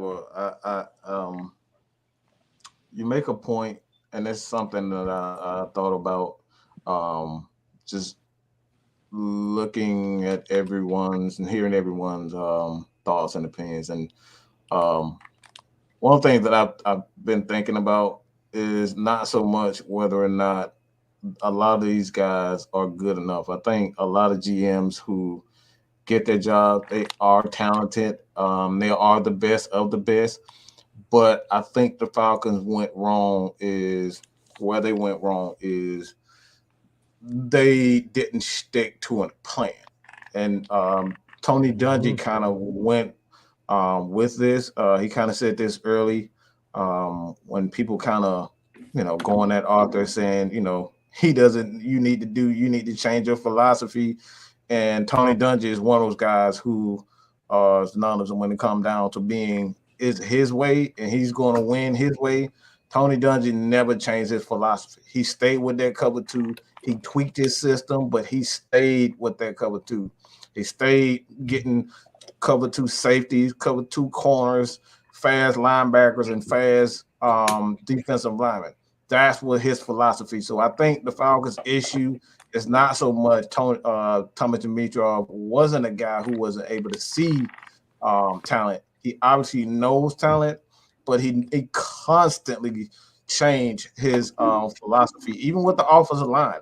They were a power scheme at one point. And he decided, all right, we're gonna go away from the power scheme and we're gonna be a zone running team. So he was just constantly going back and forth. Even Dan Quinn wanted to be fast and physical. So he got a lot of light guys, and then he changed the philosophy and he wanted to go out and get bigger guys like Dontari Poe.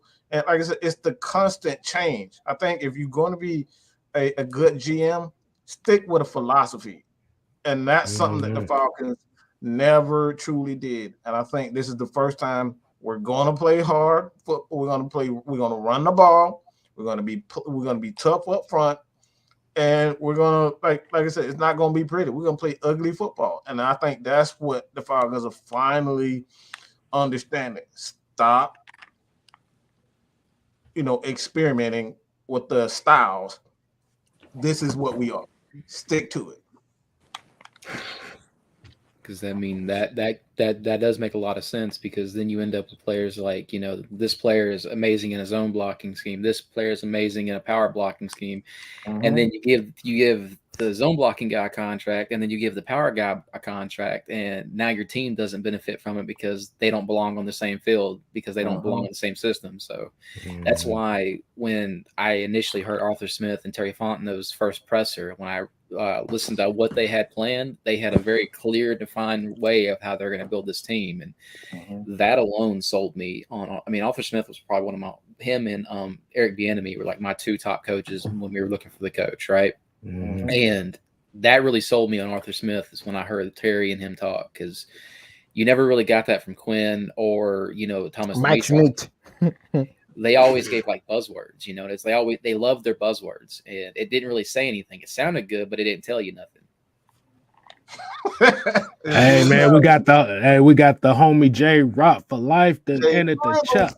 Jay Rizzle, this your boy 6MK, man. Hey, I changed the name on Twitch. That's why you ain't recognize me. But hey, I never been disappointed in this team draft picks more than I was in Takk McKinley. And we all know the tax story and stuff like that. I don't want to repeat myself, but Jalen Collins, bro. Remember Jalen Collins? Yeah. I know to do that potential. He was a good player. He had potential. It goes back to what we were saying, changing schemes, switching up schemes. You put those players in a position where they constantly, like, you took away their strength. That's what we were talking about with True Front. True Front was a better man corner than he was a zone corner. You forced him into a system that he wasn't, strong at. These are the things we're talking about. Keep mixing these players instead of not sticking to a philosophy. It's not the player. We talk about this all the time. You Dean Pease did a whole press conference of not putting guys in position where they're not comfortable, highlighting their skill set. Okay? So a lot of these players that even we draft in the later round, it's not because they suck. They're just not as good as a Julio Jones. They have a particular skill set. But when you put these round players in these square, like, it's not gonna work. It doesn't fit. Why are you trying to make Matt Ryan run a damn RPO? He's not fast. These are the stuff you got Vic Beasley trying to stop the run. That's not what he does well. He gets out to the quarterback. Use his speed. Keanu Neal playing high cover two. Why he tore ACL? Like, that's the reason why you got Keanu Neal here chasing these wide receivers, chasing these running backs. That's not his skill set. That's why he has a lot of those injuries. You put these players in positions where they're not comfortable. That's why Dean Pease is one of the better defensive coordinators, because he put these guys in positions where they are going to excel. I seriously don't understand why, after you see Keanu Neal after 2 years, you see that he's physical and he guards tight ends well, but when he's like matching up against wide receivers, he's not so good. Why don't you just put him at outside linebacker where you need him? Why? Because Mike, remember the first thing I said. Remember the first interview that I did with your ass. What did I say about Keanu? I said he was better as a linebacker than he was a damn safety. Yeah, because Keanu Neal, when you look at Keanu Neal's speed, Keanu Neal doesn't have the speed of chasing wide receiver down. But he do have the speed to like tackle running backs or cover tight ends and stuff like that. Blitz, being in the box, 8-man box, 7-man box. But Keanu Neal doesn't have the speed to cover wide receiver. Why in the hell they keep putting him covering wide receiver? Yeah, exactly. Hey, but I'm about to say before we get out of here, I want to talk about one more thing. Let's just say there was a lot of 3-6 Mafia activity going on this weekend. If a lot of people don't know what song I'm talking about, I bet you won't hit a motherfucker, hit him. There's two things I want to talk about. First of all, I want to talk about that trash ass All-Star weekend. They might as well just go and scrap that shit right now because I about fell asleep on all of it. Hey, you know how the All-Star, like MLB All-Star and NBA All-Star, you know how like every year they go to other city, right? Why don't the NFL do the Pro Bowl like that too? Nah, the reason why they don't do the Pro Bowl like that because do you think the players want to have a Pro Bowl up in New York around February? No, but they can be in they can be in Minnesota or Detroit, Indianapolis. You understand what I say? Indianapolis or like Miami, Florida, Jacksonville, New Orleans. It ain't much to do in Minnesota. My uncle stayed in Minnesota. Ain't a damn thing to do up there besides drink and drinking again and drink again after you know. They got Mall of America. Lake Minnetonka. I mean, what ended up happening is these players would be like, "Look, it's freezing up there. This is optional. I ain't going." Exactly. It'd be that simple, right? Exactly. One thing I wanted to bring up before we end the call, too, if you don't mind, yourselves, is go ahead, do your thing. We talked about the draft in general, people who should probably look into and draft. But what about in the free agency? Who are some key players y'all think we should target in free agency? With what money? The wide receiver from Chicago, I think he'll fit perfectly in this offense. He doesn't have great hands, but he knows the system because Regone is the one that helps design the pass game. He's the pass game coordinator for the Atlanta Falcons. So a guy like Robinson will fit perfectly with the Falcons. He's not a guy that's going to blow you away with speed, but he's big. He's what I would describe I'll say a Michael Jenkins athleticism with Brian Finneran hands.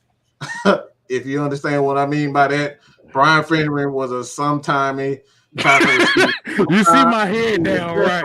Brian Finneran will have certain games where he catches and then he'll catch all the hard ones, but the easy stuff he'll drop. That's Robinson.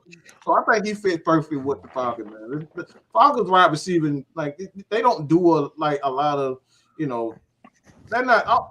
It's basically a system catered to guys who can run after the catch. If you can run after the catch, you're gonna be a good receiver in this offense.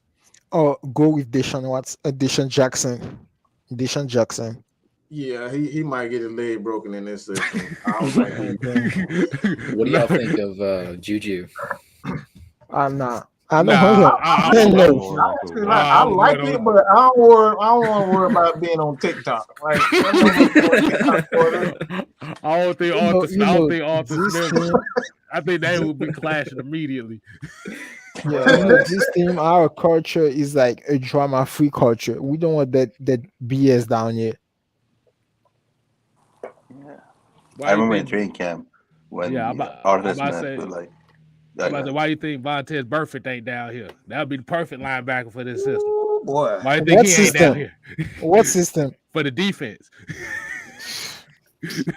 We can stop the one. I mean, we can stop the one, and then 15-yard penalty for fucking unsportsmanlike contact, red zone. I mean, look, that's why I said that's the but part of it right there. That's the but. It's about to get a reaction for our fans. But they love him down here, right? I mean, but they love him down here, right? They say they want some goons down here. That's the ultimate goon. That's what we settle for these days.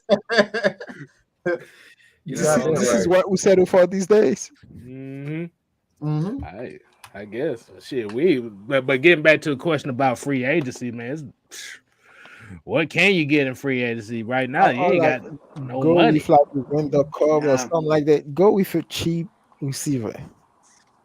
Who, me? No, that's about the cheapest you can get. Is me. No, I'm saying like. Oh boy. I'm good for one play. That's it. I mean, I ain't playing in front of these Falcon fans. These Falcon fans don't like nobody. Nah. unless you Michael Vick, boy, you the most hated player on the damn field. Yeah, man, go with like you win the Cobb or like Deshaun Jackson. Some cheap receiver who's gonna be around for like a year or two.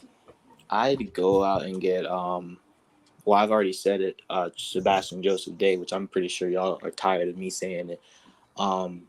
Just to make sure that like we optimize our defensive line as much as possible. That way, it's just on the linebackers, and just it eases up the jobs for the safeties. They all know their defined roles. There really shouldn't be much gain or much yards being given. And I think that with Sebastian Joseph Day already playing in a Brandon Staley system and excelling in it, just transferring them into the same system is just gonna like do wonders for our run defense.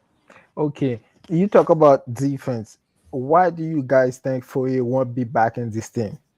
Can't afford him. I mean, why? Because he led the league in tackles this year, and also was really good in zone coverage. This is why, and he had like, don't forget that, like, I mean, last year he had like on average year at best. Okay. Even the worst. Let me say this. I said because he led the league in tackle. That's it. That's why we cannot afford the dude. No, this is why. Why? Let me say this. Let me say this real quick before we get to the 2-minute one. But what we got to understand is linebacker is the easiest position on the defensive side of the ball to replace. You can find guys at linebacker who can tackle well. Foye does a great job of he is a liability in coverage with certain things. And I'm talking about like when he has to change directions, he's not as good when he has to change directions immediately. Foye is probably a better zone linebacker than he is a man linebacker. That's why you got Deion Jones on the other side. And those guys switch in passing situations. So that's why Dean Pease like to have both of those guys in the middle. So based on what the offense is doing, he'll switch the mic because Foye isn't as good as Deion in man coverage. And that's the plus of having a guy like Deion, because you can be more aggressive with Foye. He can attack the line because you can trust that Deion is going to be in his spot. But as far as Foye, he is a guy that I would say he's a better version of Curtis Lofton. Curtis Lofton was at, like, you're talking about a tackling machine.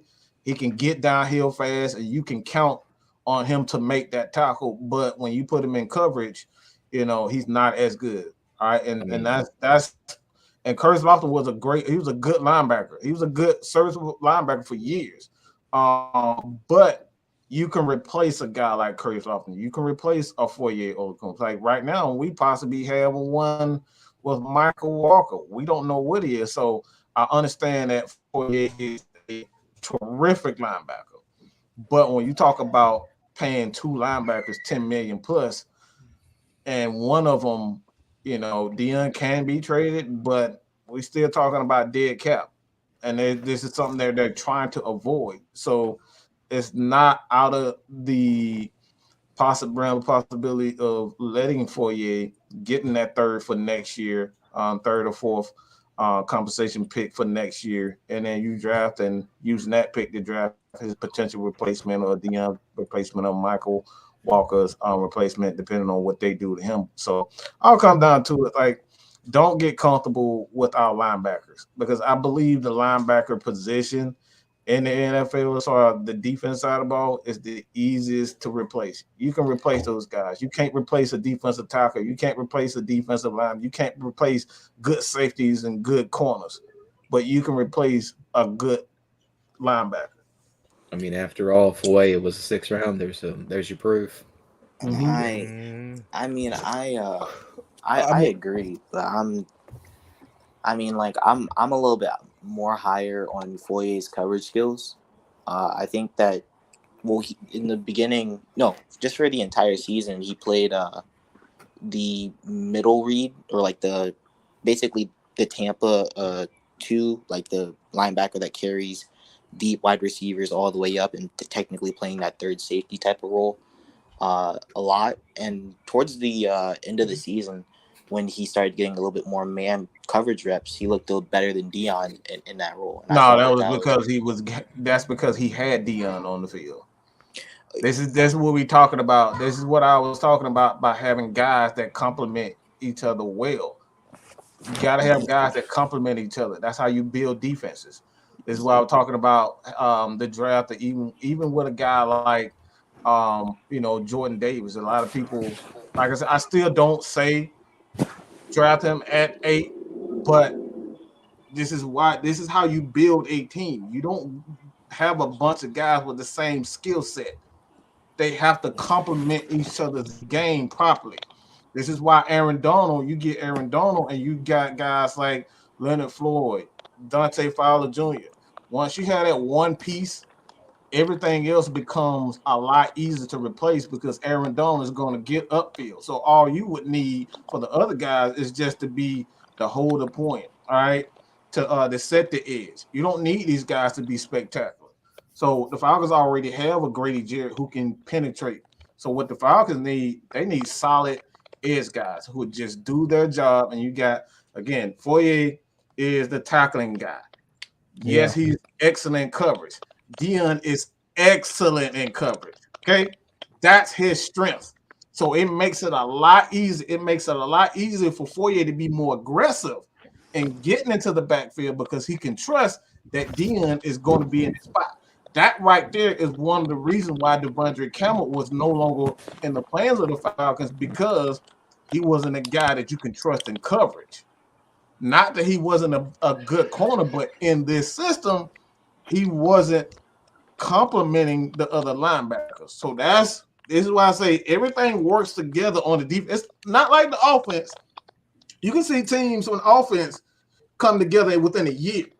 We literally just got a Super Bowl team, the Cincinnati Bengals, that came in within a year. But the defense side of the ball, everybody has to complement each other well. So you got to keep that in mind. Fourier is having a wonderful year. This is why guys like Ed Hartwell, Bart Scott, these guys don't have the same type of production when they go to the other team. They sign these big old contracts. They go to the other team, and then they're like, all right, what the hell happened to Ed Hartwell? He was a tackling machine in Baltimore.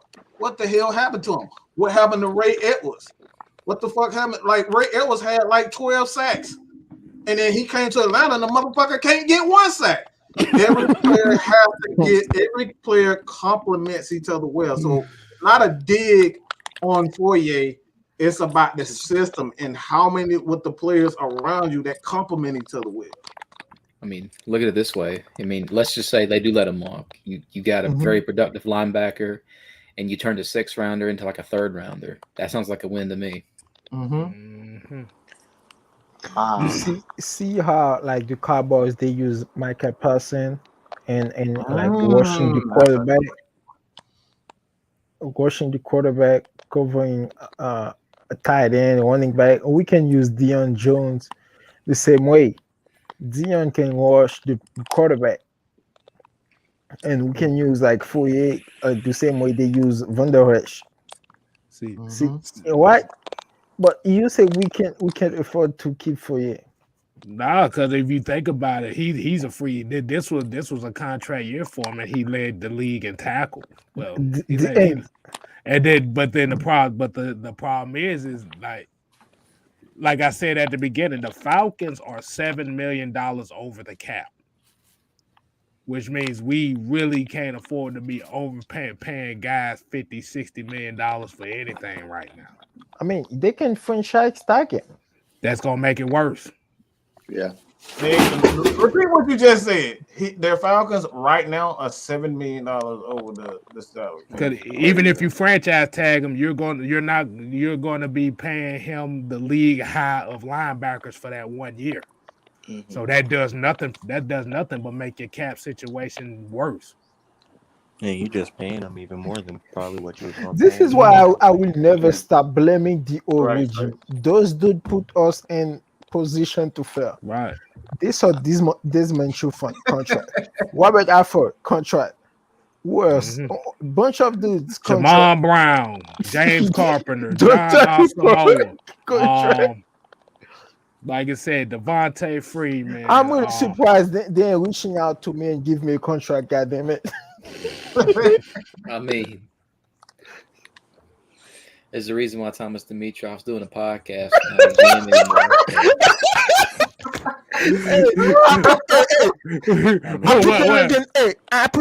I sent the link in the comment. That's fine. Yeah. Well, what's it called? What could have been? That's what it's called. What could have been? I'm gonna put the link back in the comment. Hold on. It should have said "Forgive me, fans, for I have sinned." That's what it should be. No. The best name for his podcast should have been "Oops." Yeah, for real. I think it's something like this. Bro. I do think it's something like this. Anytime I want to laugh so hard in the middle of my day, I go out and check it. It is podcast. Damn. Thomas Dimitrov's favorite person listed was Britney Spears. It's a bit like some of I did it again. Oops, I did it again. Worst things ever. Oops, I fucked up again. That's what it is. Yeah, for real. Some of the worst. I listen to this dude and I'm keep shaking my head. I'm like, how the hell did you even have the job? Shit, hey, it'd be like, I wish. But yeah, man, let's go ahead and start winding it down, man. We appreciate everybody tuning in. We're gonna get our last 2 minutes in. Go ahead, fellas. Whoever want to start off. Yeah, this guy, good-looking hunky, just started now, like when we were ending. I mean, I don't know, like. Oh, they always cut. They always wait till the end of the stream to come on. And remember, we had 2 of them that turned down links, turned down 3 sets of links. So, and magically, they boss called them into work. Well, that's what. But that's the crazy thing is like it's always the same thing, but you typing all every 2 minutes. You ain't doing shit if you typing every 2 minutes. I know. I got a job. Right. I'll wait till after I get off of work to watch. Well, to be typing in my stuff. Yo, just to let y'all know, this is the same dude during the Super Bowl year that said, I'm wishing the best that Matt Ryan leads us to a Super Bowl, and I love him. Just letting y'all know that. I think it's just him being butthurt. So I don't even adjust comments like that. Exactly. Bandwagoners. Yeah, fair weather fan. Yeah. Fair weather fan. Yeah. Hey, we just hey, like I said, we just call them views over here, man. Yeah. Like I said, that's why every time now you know what, I'm not even gonna say that. But we just call them views. I'm gonna say this. I hope next year in next year's draft we draft Gideon Slovis in like a late round pick, just so I can hear people complaining, saying, "Oh no, he looks like Matt Ryan." Like, even though he does not, but I just hope we do it just so I can hear the complaints and like burst people. So what'd you say? Go ahead. Yeah, I mean, I expect Arthur Smith to have success in this team because with all this BS that he been put into, all the BS from the old regime, I can't believe I'm saying this one. I say it so many times, but with an mediocre to average roster, I mean, I don't think we have a top 25 roster in this league right now. No, do we? Don't. Nah, hold on. Do y'all think we should bring Good Luck and Honky on right quick? He ain't gonna come on. Yeah, indeed. Put them on. There you go. If you Falcons fan for all your life, you would come on and explain your view. I mean, that's if you were a Falcon fan all your life. I don't know why it's so hard. I don't know why it's so hard. It's like everybody got shit to say, but we want to give you a platform to talk.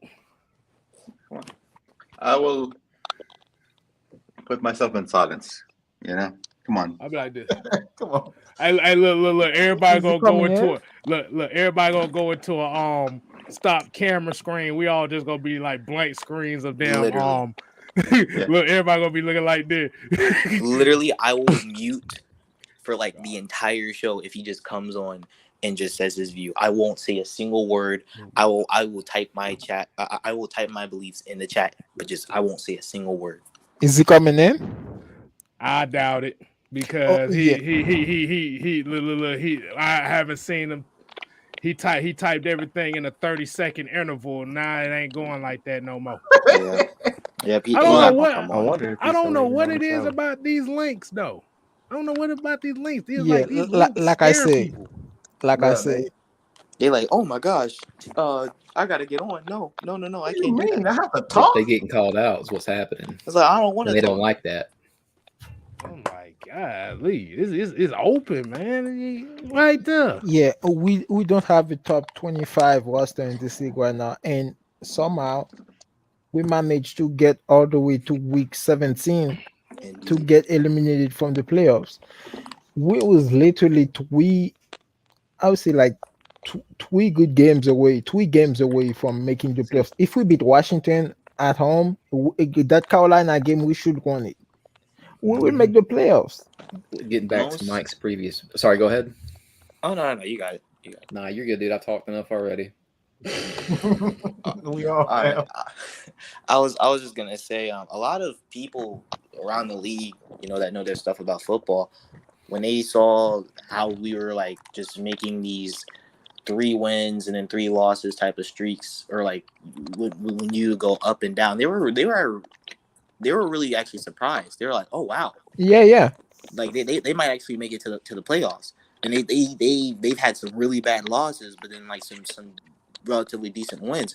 And they're like, "Oh, okay, that's a pretty good first season for Rick, the head coach." Like, no one's out here bashing the Falcons for like, "Oh, it's because of Matt Ryan. They screwed up." They're just like, that was a pretty decent first season. Again, rookie head coach, mediocre at best roster. Worst defense ever. The thing about it, getting back to Mike's previous point, though, is Arthur Smith is sitting here working with like a little bit of this, a little bit of that, a little bit of this that Thomas Dimitroff put together because he could never make his mind up. But yet he was somehow still able to put, a little bit of everything together and come up with, dinner. You know what I mean? Like, you got a little bit of this, a little bit of that.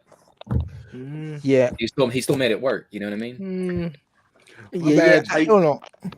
My bad, y'all. It like I said, it's been 5 minutes, so I know that ain't about to happen. So you're not gonna join. Nah, so we're gonna go ahead and wind it down for the night. We definitely appreciate everybody tuning in tonight.